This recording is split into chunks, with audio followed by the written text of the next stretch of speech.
Tank clean ಮಾಡಲಿಕ್ಕೆ ಕಷ್ಟಪಡುವವರು ಈ ವಿಡಿಯೋನ ಕೊನೆ ತನಕ ನೋಡಿ. ಕೇಳ್ಕೊಂಡ ಮತ್ತೊಂದು ಹೊಸ ವಿಡಿಯೋಗೆ ನಿಮಗೆಲ್ಲರಿಗೂ ಸ್ವಾಗತ.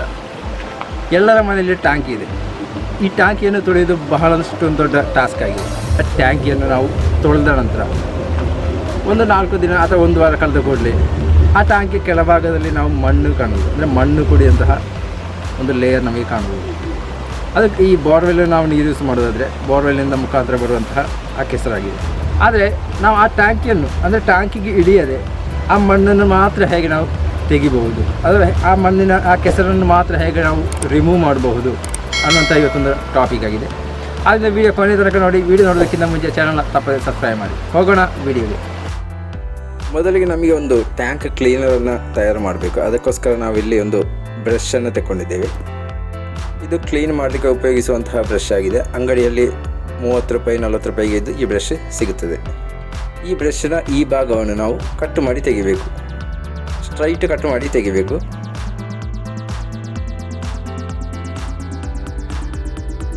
ಕಟ್ ಮಾಡಿ ತೆಗೆದ ಕೂಡಲೇ ನಮಗೆ ಇಲ್ಲಿ ಈ ಬ್ರಷ್ನ ಒಳಗಡೆ ಅಂದರೆ ಟೊಳ್ಳಾಗಿ ಕಾಣಬಹುದು. ಇಂಥದ್ದೇ ಬ್ರಷನ್ನು ಉಪಯೋಗಿಸೋದು ಒಳ್ಳೆಯದು. ನಂತರ ನಾವು ಈ ಬ್ರಷನ್ನು ಒಂದು ಪ್ಲಯರ್ ಉಪಯೋಗಿಸಿಕೊಂಡು ಈ ಕೆಂಪು ಬಣ್ಣದ ಈ ಪ್ಲಾಸ್ಟಿಕ್ ಬ್ರಷ್ನ ಭಾಗವನ್ನು ನಾವು ರಿಮೂವ್ ಮಾಡಿ ತೆಗಿಬೇಕು. ಸ್ವಲ್ಪ ನಾವು ಶಕ್ತಿ ಹಾಕಿ ಹೇಳಿದ್ರೆ ಇದು ಸಿಂಪಲ್ ಆಗಿ ರಿಮೂವ್ ಆಗಿ ಬರ್ತದೆ. ಹೀಗೆ ಬದಿಯಲ್ಲಿರುವ ಆ ವೈಟ್ ಕಲರನ್ನು ಮಾತ್ರ ಬಿಟ್ಟು ಆ ಕೆಂಪಾಗಿರುವಂತಹ ಎಲ್ಲ ಪ್ಲಾಸ್ಟಿಕನ್ನು ನಾವು ರಿಮೂವ್ ಮಾಡಿ ತೆಗಿಬೇಕು.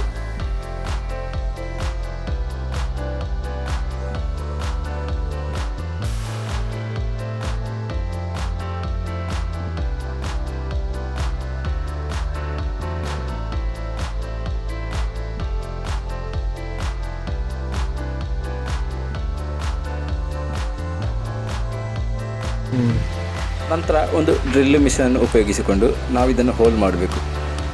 ಡ್ರಿಲ್ ಮಿಷನ್ ಇಲ್ಲವಾದರೆ ಸೋಲ್ಡರಿಂಗ್ ಐರನ್ ಅಥವಾ ಕಬ್ಬಿಣದ ಆಣಿಯನ್ನು ಬಿಸಿ ಮಾಡಿ ಕೂಡ ನಮಗೆ ಇದನ್ನು ಹೋಲ್ ಮಾಡಿ ತೆಗಿಬಹುದು. ಈಗ ಇಲ್ಲಿ ಕಾಣಬಹುದು 2 ಬದಿಯಲ್ಲಿ ಕೂಡ ಕನೆಕ್ಟ್ ಆಗಿದೆ, ಹೋಲ್ ಆಗಿದೆ. ನಿಮಗೆ ಇಲ್ಲಿ ಕಾಣಬಹುದು ನಾವು ಮಾಡಿದಂತಹ ಹೋಲ್. ನಂತರ ನಮಗೆ ಬೇಕಾಗಿರುವಂಥದ್ದು 3/4 ಇಂಚಿಂದ ಅರ್ಧ ಇಂಚಿಗಿರುವ ರೆಡ್ಯೂಸರ್. ಇದನ್ನು ನಾವು ಕಟ್ ಮಾಡಿದ ಬ್ರಷ್ನ ಆ ಭಾಗಕ್ಕೆ ನಾವು ಜಾಯಿಂಟ್ ಮಾಡಬೇಕು. ಪೈಪ್ ಗಮ್ ಅಥವಾ ಫೆವಿಕ್ವಿಕ್ ಯಾವುದಾದ್ರೂ ಒಂದು ಗಮ್ಮನ್ನು ಯೂಸ್ ಮಾಡಿಕೊಂಡು ನಾವು ಇದನ್ನು ಟೈಟಾಗಿ ಅಂಟಿಸಬೇಕು.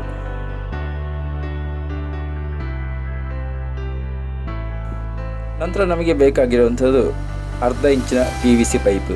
ನಾವಿಲ್ಲಿ 2 ಮೀಟರ್ ಉದ್ದದಷ್ಟು ಅರ್ಧ ಇಂಚಿನ PVC ಪೈಪನ್ನು ತಗೊಂಡಿದ್ದೇವೆ. ಅಂದರೆ ಟ್ಯಾಂಕಿ ಎಷ್ಟು ಹೈಟ್ ಇದೆಯೋ ಅಷ್ಟು ಹೈಟ್ ಈ ಪೈಪ್ ಇರಬೇಕು. ನಂತರ ಈ ಪೈಪನ್ನು ನಾವು ರೆಡ್ಯೂಸರ್ ಜಾಯಿಂಟಿಗೆ ಕನೆಕ್ಟ್ ಮಾಡಬೇಕು. ನಂತರ ನಮಗೆ ಬೇಕಾಗಿರುವಂಥದ್ದು ಒಂದು ಫ್ಲೆಕ್ಸಿಬಲ್ ಪೈಪ್. ನಾವು ಸಾಧಾರಣವಾಗಿ ಹೂಗಿಡಗಳಿಗೆಲ್ಲ ನೀರು ಬಿಡಲು ಉಪಯೋಗಿಸುವಂತಹ ಒಂದು ಪೈಪ್ ಆಗಿದೆ. ಇದನ್ನು ಕೂಡ ನಾವು ಇಲ್ಲಿ 2 ಮೀಟರ್ನಷ್ಟು ಉದ್ದದ ಪೈಪನ್ನು ತಗೊಂಡಿದ್ದೇವೆ. ಈ ಪೈಪನ್ನು ಕೂಡ ನಾವು ಇಲ್ಲಿ ನಮ್ಮ PVC ಪೈಪಿಗೆ ಜಾಯಿಂಟ್ ಮಾಡಬೇಕು. ಸೊ ಫೈನಲಿ ನಮ್ಮ ಟ್ಯಾಂಕ್ ಕ್ಲೀನರ್ನ ಕೆಲಸ ಇಲ್ಲಿ ಕಂಪ್ಲೀಟ್ ಆಗಿದೆ. ನೆಕ್ಸ್ಟ್ ನಾವು ನೇರವಾಗಿ ಟ್ಯಾಂಕಿ ಹತ್ತಿರ ಹೋಗೋಣ. ಸೊ ನಾವು ಟ್ಯಾಂಕಿ ಹತ್ತಿರ ತಲುಪಿದ್ದೇವೆ. 1000 ಲೀಟ್ರ್ ಕೆಪಾಸಿಟಿ ಇರುವಂಥ 2 ದೊಡ್ಡ ಟ್ಯಾಂಕ್ಗಳಿವೆ. ಒಳಗೆ ಹೇಗಿದೆ ಅಂತ ನಾವು ಇಲ್ಲಿ ಫಸ್ಟಿಗೆ ನೋಡೋಣ. ನಿಮಗೆ ಇಲ್ಲಿ ಕಾಣಬಹುದು ಟ್ಯಾಂಕಿಯ ಅಡಿಯಲ್ಲಿರುವಂತಹ ಮಣ್ಣು. ಸೊ ಈ ಕೆಸರು ಮಣ್ಣನ್ನು ನಾವು ಈಗ ಕಂಪ್ಲೀಟಾಗಿ ಇಲ್ಲಿ ರಿಮೂವ್ ಮಾಡ್ತಾ ಇದ್ದೇವೆ. ಹೇಗೆ ಅಂತ ನೋಡಿ. ಅದಕ್ಕೋಸ್ಕರ ನಾವು ಇಲ್ಲಿ ಫಸ್ಟಿಗೆ ಬ್ರಷ್ ಇರುವ ಹೆಡ್ಡನ್ನು ನಾವು ಫಸ್ಟಿಗೆ ಟ್ಯಾಂಕಿಯೊಳಗೆ ಮುಳುಗಿಸಿಡಬೇಕು.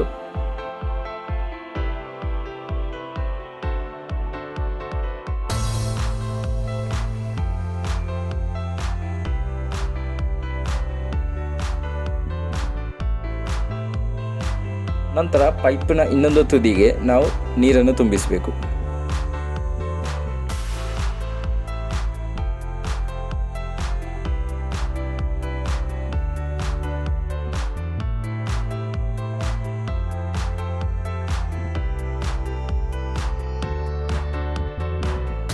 ಸೊ ನಂತರ ನಾವು ಪೈಪನ್ನು ಕೆಳಗೆ ಬಿಟ್ಟ ಕೂಡಲೇ ಟ್ಯಾಂಕಿಯಿಂದ ನೀರು ಸಲೀಸಾಗಿ ಕೆಳಗೆ ಬರ್ತದೆ. ಯಾಕೆಂದರೆ ಟ್ಯಾಂಕಿ ಹೈಟಲ್ಲಿದೆ, ಪೈಪು ಟ್ಯಾಂಕಿಗಿಂತ ಕೆಳಗೆ ಭಾಗದಲ್ಲಿದೆ. ನಿಮಗೆ ಇಲ್ಲಿ ಕಾಣಬಹುದು ನೀರು ಬರ್ತಾ ಇದೆ. ಅದೇ ಸಮಯದಲ್ಲಿ ನಾವು ಇಲ್ಲಿ PVC ಪೈಪ್ನ ಬ್ರಷ್ ಇರುವಂಥ ಹೆಡ್ಡನ್ನು ಹಿಡ್ಕೊಂಡು ನಾವು ಟಾಂಕಿ ಒಳಗಾಗಿ ಮೆಲ್ಲನೆ ಮೂವ್ ಮಾಡ್ತಾ ಇರಬೇಕು. ಆಗ ನಮಗೆ ಇಲ್ಲಿ ನೀರಿನ ಕಲರ್ ಚೇಂಜ್ ಆಗೋದು ನಿಮಗೆ ಇಲ್ಲಿ ಕಾಣ್ಬೋದು. ಅಂದರೆ ಟಾಂಕಿ ಅಡಿಯಲ್ಲಿರುವಂತಹ ಆ ಕೆಸರನ್ನು ಮಾತ್ರ ಇದು ಒಂಥರ ಹೀರಿಕೊಂಡು ಈ ಪೈಪಿನ ಮುಖಾಂತರ ಹೊರಗೆ ಬಿಡುತ್ತದೆ. ಅಂದರೆ ವ್ಯಾಕ್ಯೂಮ್ ಕ್ಲೀನರ್ ಯಾವ ರೀತಿ ಕಸವನ್ನು ಒಳಗೆ ಎಳ್ಕೊಳ್ತದೋ ಅದೇ ರೀತಿ ಇಲ್ಲಿ ಈ PVC ಪೈಪ್, ಈ ಬ್ರಷ್ ಇರುವಂತಹ ಪೈಪ್ ಟಾಂಕಿಯ ಅಡಿಭಾಗದಲ್ಲಿರುವಂತಹ ಕೆಸರನ್ನು ತನ್ನತ್ತ ಒಳಗೆ ಎಳ್ಕೊಂಡಿರ್ತದೆ. ಅದೇ ರೀತಿ ಹೊರಗೆ ಇಲ್ಲಿ ಕೆಸರಿನ ನೀರನ್ನು ಹೊರಗೆ ಬಿಡ್ತದೆ.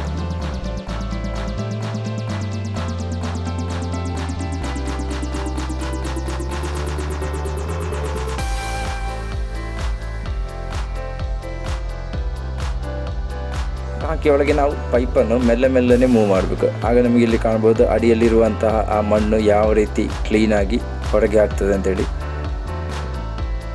ಸೊ ಈ ರೀತಿ ಮಾಡೋದ್ರಿಂದ ನಮಗೆ ದೊಡ್ಡ ಅಡ್ವಾಂಟೇಜ್ ಏನಂದರೆ ನಾವು ಟ್ಯಾಂಕಿ ಒಳಗೆ ಇಳಿಬೇಕಾಗಿಲ್ಲ. ಅದೇ ರೀತಿ ಟ್ಯಾಂಕಿ ನೀರು ಖಾಲಿ ಆಗುವವರೆಗೆ ನಾವು ಕಾಯಬೇಕಾಗಿ ಏನಿಲ್ಲ. ಟ್ಯಾಂಕಿಯಲ್ಲಿ ಫುಲ್ಲು ನೀರಿದ್ರೂ ಕೂಡ ನಮಗೆ ಅಡಿಭಾಗ ಕಾಣ್ತದೆ ಅಂತಂದರೆ ನಾವು ಈ ಪೈಪನ್ನು ಅದರ ಕೆಳಭಾಗಕ್ಕೆ ಇಳಿಸಿ ಅದರಲ್ಲಿ ಅಡಿಯಲ್ಲಿರುವಂತಹ ಮಣ್ಣನ್ನು ಈಸಿಯಾಗಿ ನಮಗೆ ಕ್ಲೀನ್ ಮಾಡಲಿಕ್ಕೆ ಸಾಧ್ಯ ಆಗ್ತದೆ. ಅದೇ ರೀತಿ ಇನ್ನೊಂದು ವಿಷಯ ಅಂದರೆ ಇಂತಹ ಟ್ಯಾಂಕಿಯ ಕ್ಲೀನ್ ಮಾಡುವಂಥ ಮಿಷನ್ಗಳು ನಮಗೆ ಆನ್ಲೈನಲ್ಲಿ ಸಿಗ್ತದೆ. ಸುಮಾರು 2,500ದಿಂದ 3,000ವರೆಗೆ ಅದರ ಪ್ರೈಸ್ ರೇಂಜ್ ಇದೆ. ಆದರೆ ನಮಗೆ ಇಲ್ಲಿ ಖರ್ಚಾಗಿರೋದು ಕೇವಲ 150 ರೂಪಾಯಿ ಆಗಿದೆ. ಬಹಳ ಚೀಪ್ ರೇಟಲ್ಲಿ ಒಳ್ಳೆ ರೀತಿಯಲ್ಲಿ ಈ ರೀತಿ ಟ್ಯಾಂಕ್ ಕ್ಲೀನ್ ಮಾಡುವಂಥ ಒಂದು ಉಪಕರಣ ನೀವು ಕೂಡ ಮನೆಯಲ್ಲಿ ಮಾಡಿ ನೋಡಿ, ಒಳ್ಳೆಯ ಉಪಯೋಗ ಇದೆ.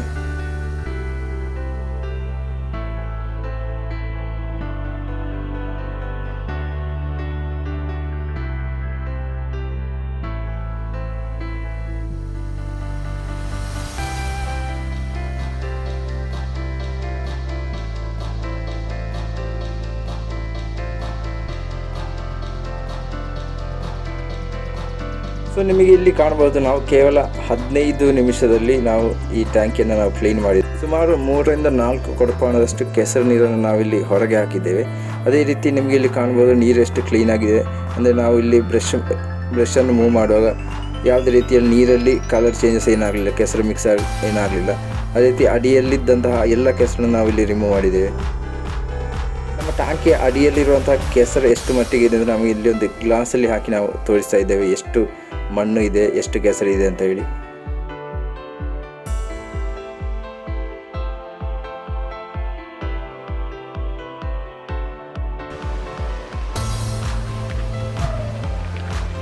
ಇದು ನಮ್ಮ ಟ್ಯಾಂಕಿಯಲ್ಲಿದ್ದಂತಹ ಮಣ್ಣು ಮಿಶ್ರಿತ ನೀರು. ಇಂತಹ ನೀರನ್ನೆಲ್ಲ ಕಂಪ್ಲೀಟಾಗಿ ನಾವು ಕ್ಲೀನ್ ಮಾಡಿದ್ದೇವೆ. ಟ್ಯಾಂಕಿ ಅಡಿಭಾಗದಲ್ಲಿದ್ದ ಎಲ್ಲ ಮಣ್ಣು ನಾವು ಕಂಪ್ಲೀಟಾಗಿ ಕ್ಲೀನ್ ಮಾಡಿದ್ದೇವೆ. ಸೊ ಈ ರೀತಿಯ ಟ್ಯಾಂಕಿ ಕ್ಲೀನ್ ಮಾಡುವಂಥ ಪೈಪನ್ನು ಅಥವಾ ಒಂದು ಮೆಷಿನ್ ನೀವು ಕೂಡ ಮನೇಲಿ ತಯಾರು ಮಾಡಿ ನೋಡಿ. ತುಂಬ ಸಿಂಪಲ್ ಆಗಿದೆ, ತುಂಬ ಉಪಯುಕ್ತ ಕೂಡ ಆಗಿದೆ. ಆದ್ದರಿಂದ ಈ ವಿಡಿಯೋ ನಿಮಗೆಲ್ಲರಿಗೂ ಇಷ್ಟವಾಗಿದೆ ಅಂತ ತಿಳ್ಕೊಂಡಿದ್ದೆ. ಇಷ್ಟವಾಗಿದೆ ಚಾನಲ್ ಸಬ್ಸ್ಕ್ರೈಬ್ ಮಾಡಿ, ಲೈಕ್ ಮಾಡಿ, ಶೇರ್ ಮಾಡಿ, ಕಮೆಂಟ್ ಮಾಡಿ. ಅದೇ ರೀತಿ ಮುಂದೆ ಮತ್ತೆ ಇಂತಹ ಮತ್ತೊಂದು ಹೊಸ ವಿಡಿಯೋ ಜೊತೆಗೆ ಭೇಟಿಯಾಗೋಣ. ಅಲ್ಲಿ ತನಕ ಟೇಕ್ ಕೇರ್, ಬಾಯ್ ಬಾಯ್.